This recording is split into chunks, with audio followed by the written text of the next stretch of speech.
All right, Jacksonville Jaguars fans, welcome into Duval Daily, presented by GenJag.com. I'm Jordan DeLugo. Thanks so much for being here. Saturday, November 15th, one day before your Jaguars take on the Los Angeles Chargers. I'm out here in Kansas City, obviously not at the home studio, visiting family. And all these folks around here, they're kind of torn on this one because you've got the AFC West 7-3 Los Angeles Chargers going against the 5-4 Jacksonville Jaguars, who are in 7th place in the AFC. Not even one game, half a game, I guess you would say, ahead of the Chiefs because of the tiebreaker, right?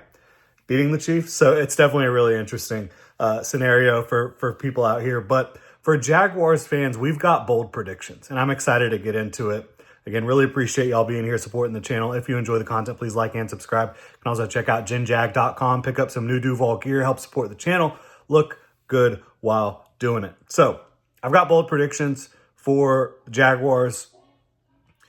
Usually I do bold predictions for both sides, but I've got bold predictions for the Jaguars, which relate to the Chargers, and then the final score. So we'll go ahead and dive into it. Josh Hines-Allen. Yes, Josh Hines-Allen, who Jaguars fans not very happy with him lately. I think he hasn't done, and Trayvon too, they haven't done the best job finishing at the quarterback. The biggest one for Josh, I think, was against Matthew Stafford, where he's given chase and tries to punch the ball out, tries to make a big play, doesn't get him down. Of course, it ends up being an incompletion that forces a fourth down, I believe. But Josh Hines-Allen, not getting the sack numbers that a lot of fans are wanting right now. He's facing a lot of double teams. Opposing quarterbacks, offenses, getting the ball out extremely quickly. And he is generating a lot of pressure still. So, I mean, it just is what it is. However, Los Angeles Chargers, as bad as the Texans' offensive tackle situation was last week, I think the Chargers' offensive tackle situation is even worse this week. Are the Chargers the team that's going to slow play you offensively, get the ball out quickly? I don't know. But I do have Josh Hines-Allen having a rebound game. Josh Hines-Allen getting that sack record. Josh Hines-Allen getting more than one sack, whether that's a sack and a half, 2 sacks, whatever it is. I think he's going to have a big day rushing the quarterback. It's time for him to do that, regardless of how the Chargers are handling their front. Get the job done. I think Trayvon will have an impact too, Eric Armstead as well. I think the Jaguars will heat up Herbert a good bit. I think that Herbert will throw an interception in this game. He has not been immune to throwing interceptions this year. He's thrown 8. Who ends up picking that off? I mean, anybody's guess. But the way I look at it, I'm going with Dewey. Could easily be Jarian, Devin. I'm thinking something up the seam, over the middle type of deal, right? Dewey is going to be in that spot a lot. So I went with Dewey. He's also, he made some plays last week. He's been close in some situations recently. So we're going with a Dewey Wingard interception. But really the key thing there is an interception in general for the Jaguars defense. So you're talking about getting pressure on Justin Herbert, sacking him some, getting an interception. That's going to help the Jaguars, no doubt about it. Looking at the other side of the ball, or actually sticking defense, one more thing. Kamani Vidal, who I absolutely love, Chargers running back, obviously not rooting for him this week. Jaguars slow him down. They get back to what they do defensively, which is stopping the run. And they hold the Chargers under 3 yards per carry on the ground, which is huge. Again, these are all really positive things, and I think there's going to be some positive things on offense as well. I think Travis Etienne's going to have 80-plus in a score. I think he's going to be able to have a pretty good day. I have Trevor Lawrence finding Jacoby Myers for that touchdown. Jacoby should have had a touchdown last week. It got called back on an offensive line penalty. He had a good debut. I mean, he was catching some, was it contestedness? I mean, tight window type stuff, looking impressive. I think he's going to have a bigger game this week going up against, the Chargers have a very good defense. It is not on the same level as the Houston Texans, in my opinion. That's just my opinion. I think the stats kind of agree with me there, but I think on paper as well with the personnel. But I think Myers has a good one. I really do. I think that the Jaguars can throw the ball. The Chargers don't give up a lot through the air, but I think the Jaguars can throw with some, effectiveness in this one, partially thanks to their ground game doing a good job, and the Chargers don't have a great run defense. I think that the Jags offense moves the ball a good bit in this game. I think that the Jags offense scores points in this game.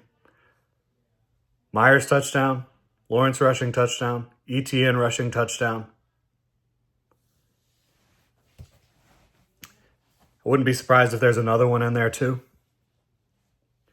But it doesn't matter because the Jaguars cannot play against the pass for 60 minutes.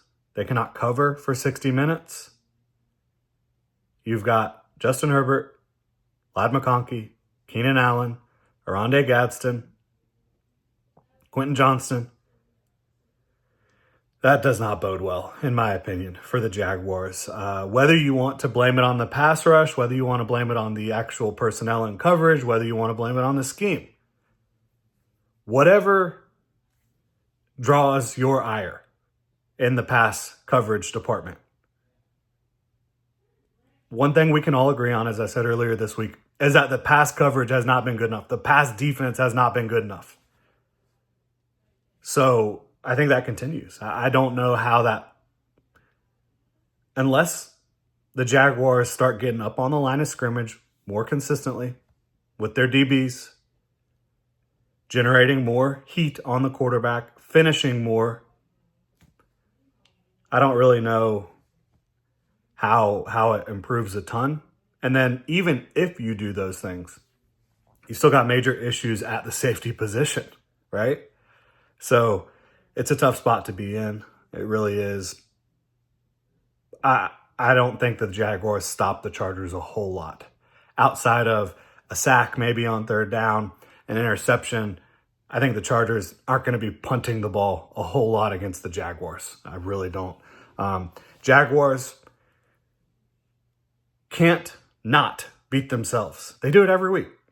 Pre-snap penalties, discipline penalties. They don't control the controllables. It is a story as old as this season is long, right?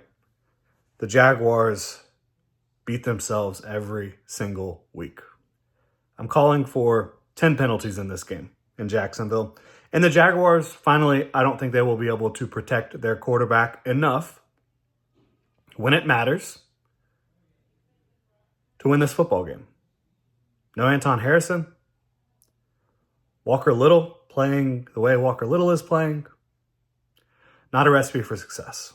Chargers win 30-27 in Jacksonville. Jags fall to 5-5. That's my prediction. Now, one thing I will say, the Jaguars have the ability from a talent and coaching perspective, even with injuries every single week, to win a game, no matter who they're playing.